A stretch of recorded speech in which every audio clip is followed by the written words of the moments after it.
Добре, криптоентузијасти, ќе направиме краток апдейт затоа што гледам дека има доста паника на пазарот. Значи прво и најбитно, она што мораме да го напоменеме е да видите каде се наоѓаме на оваа голема шема на ствари. Со тоа што го можете да погледнете и самите, значи се наоѓаме во еден огромен бран во кој што гледате колку мало и незначајно е вчерашното движење кога би го гледале тоа за макросцена. Затоа уште еднаш ќе напоменам, значи не мораме да се плашиме веднаш кога ќе добиеме некаква корекција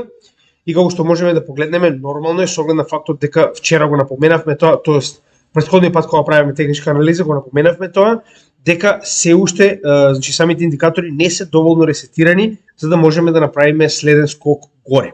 Зошто го велам тоа? Ако се сеќавате претходниот пат го направивме ова како анализа, односно може да погледнете дека и покрај овој пат втора недела пат која што моментално ја гледаме, 100 RSI на неделно ниво се уште е 87,6. RSI е 53,2, додека MACD е доста високо и конечно покажа значи дека ќе имаме негативно движење на истото во предстоечкиот дел. Така да ваквата потврда која што моментално се случува, мораме да видиме дали истата ќе продолжи да важи до крајот на оваа недела, затоа што оваа црвена точка треба до крајот на неделата да остане каде што е моментално, за конечно да имаме потврда дека MACD, значи овој бран на моментум, конечно е во обратна насока надолу, каде што сигналната и базичната линија само што се прекрши. Но ова, како што напоменав, уште еднаш мора да остане до крајот на неделата за да го потврдиме, со тоа што гледаме дека се е во надолно движење и гледаме дека и RSI и Stock RSI се многу високи за овој дел од почетокот на bull маркетот. Така да не заборавајте че ова е само почеток на потенцијален bull маркет. И нормално е дека ресет на ваквите индикатори се потребни пред да можеме да разговараме за следен потенцијален скок нагоре. Истото можеме да го видиме и од VIO, кој што постепено се симнува надоле, но гледаме дека на неделно ниво се уште е потребно време за овие практично индикатори да се оладат, да се на некој начин ресетира, како што рековме веќе. Сега, дополнително не забораваме дека вчерашната ликвидација на 200 милиони лонг позиции, односно 210, значи ова е од текот на ноќта до моментално се уште трае овој ден фактички на ликвидации кои што го гледаме, значи имаме огромна количина на ликвидации на лонг позиции кои што очекуваат дека веќе сме доволно коригирани за да можеме да се придвижиме нагоре. Она што го спомнав, левелите над нас се многу јаки за да можеме толку едноставно да пробиеме над нив. Ова веќе неколку пати го разговаравме, иако секогаш не можеме да бидеме 100% сигурни со оглед на фактот дека некогаш едноставно има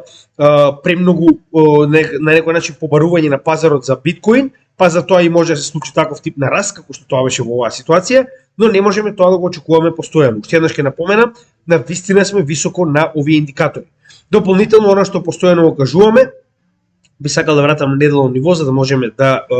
објасниме подобро. Значи како што кажавме, над нас се наоѓаат овој локален пат после Terra Luna колапсот, заедно со во оваа ситуација имаме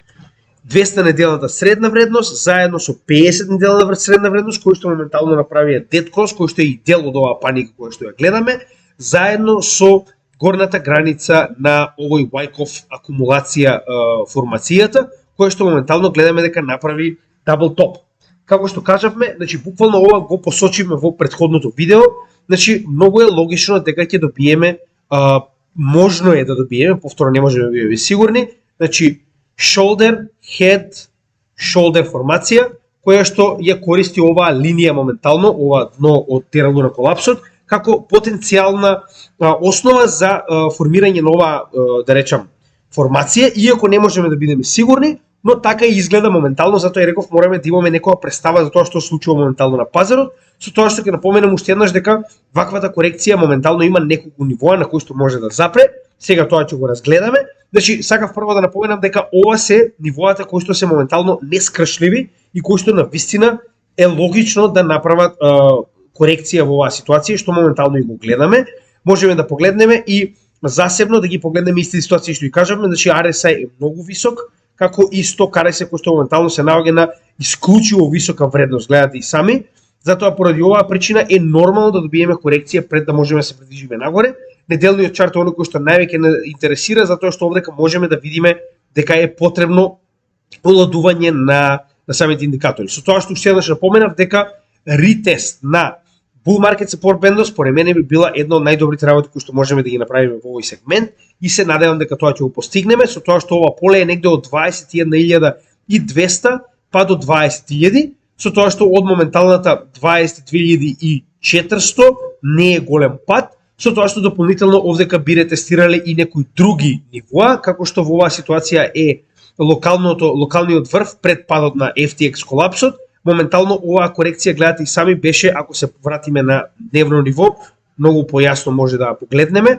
Значи на дневно ниво оваа корекција е директно до ова жолто поле кое што е формирано од ова значи единствена свеќе кое што е во обратна насока во падот после Тералуна колапсот, гледате и сами оваа свеќа, кое што моментално представува фактички и поддршка на самото движење на цената, како и овој канал во кој што се движиме уште од почетокот, нели, после самиот пат. Гледате и сами дека овој канал представува фактички на некој начин границите во кои што се движиме на горна и долна основа, со тоа што гледате, значи оваа конвулзија, овие два на некој начин индикатора заедно со оваа жолта тренд линија која исто така имаме во почетокот на, да речам, оваа структура која што се наоѓа моментално, се уште представуваат многу силна поддршка на цената, затоа и ваквите ликвидации запреа негде околу 22.000. Со тоа што уште еднаш ќе напоменам, доколку се вратиме надолу во ова поле кое што моментално го гледаме, што уствари пред тоа ни представуваше поле на акумулација пред да продолжиме нагоре повторно, значи тоа е врвот на колапсот пред FTX, заедно со долната граница на Bollinger Band и оваа психолошка бариера на 20.000, така да оприлика ова би било следното поле кое што би можело да биде потенцијално нападнато, со тоа што гледаме дека дури и на дневна основа имаме, значи рековме, bearish divergence, се сеќавате, ова буквално беше тоа што го анализиравме, заедно со локален врв кој што е формиран на 22 февруари, така, на 22 што уствари представува овој врв. Така да, имаме врв, повисок врв и имаме во оваа ситуација ако погледнеме MACD, врв и понизок врв, што уствари ја гради оваа bearish divergence. Значи гледаме дека имаме повеќе индикатори кои што ни покажуваат дека овој брани понатаму ќе продолжи да се движи надолу, како на неделно, така и на дневно ниво. Гледате и сами дека се уште е потребен ресет, значи RSI на дневно ниво е на 44 отприлика, додека сток RSI е се уште на 15, значи нели во оваа ситуација и истиот има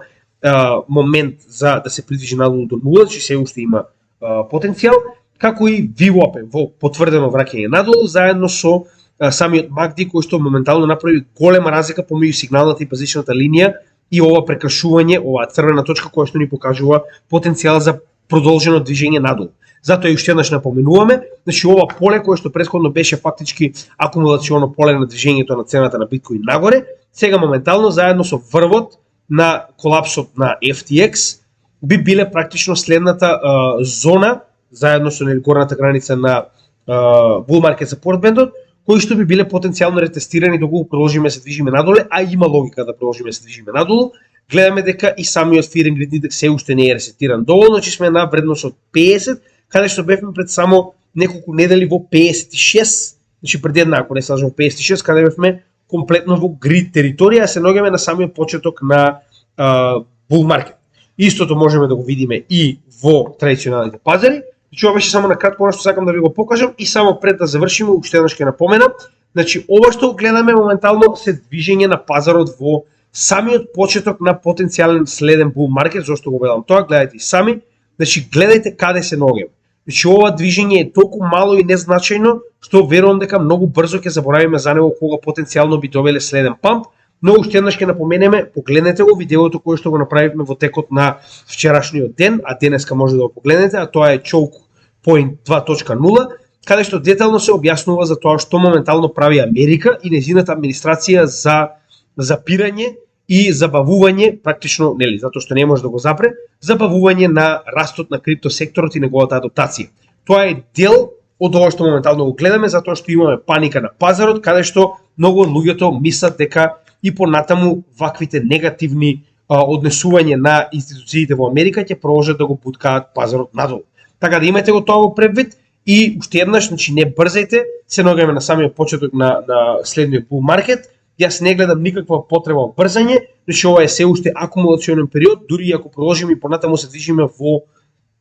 на некој начин оваа ниска зона од 15, 16 па до 20 4-5 илјади, мене ми одговара премногу со оглед на фактот дека јас на месечно ниво и понатаму акумулирам во овие, да речам, води. И уште еднаш ќе напоменам, значи главно очекувам следното движење нагоре да започне негде една година пред самиот халвинг, тоа е негде околу април-мај оваа година и нели крајна граница на движење нагоре би очекувал да се случи негде околу почетокот на јуни, кога е најавено и целосно легализирање на криптовалути во Хонг Конг, што би дало шанса на 1/8 од населението во светот, односно населението на Кина, да може да купи практично на ист ден, што не знам дека ќе се случи, но тоа е една од оние булиш вести кои што ги имаме за потенцијално започнување на соодветен бул маркет. Што еднаш ќе напоменам, че ова беше премногу голем скок, нормално е оладување и гледаме дека оладувањето сега моментално се движи буквално во овој канал. Гледате и сами, каналот е се уште испочитуван, доколку успееме да скршиме оваа тренд линија и самиот канал, очекувам следно да биде тестирано ова црвено поле, кое што е во исто време рековме и самиот bull market support band, заедно со 20.000, оваа психолошка бариера, заедно со претходниот врв во 2017 година, кој што беше крај на bull market. Така да, мислам дека ова е се што можеме да кажеме во овој момент. Уште еднаш, според нас, нема никаква причина за паника, освен ако не излезат некои негативни вести, не знам сега пак ќе кажам, од огромен карактер. Значи, ова е само нормална ликвидација на лонг позиции, која што, како што кажеме, големите играчи и понатаму ќе продолжат да ја прават, се додека луѓето мислат дека со леверидж ќе може да направат брзи пари. Така да, тоа е се што имаме да кажеме како краток апдейт на техничка анализа, а во утрешниот ден погледнете вести кои што моментално ги спремаме и ќе може да ги погледнете од утрешните часови во сабота, па нели, понатаму. Ви благодарам, имате добар ден и поздрав од Crypto Game Media.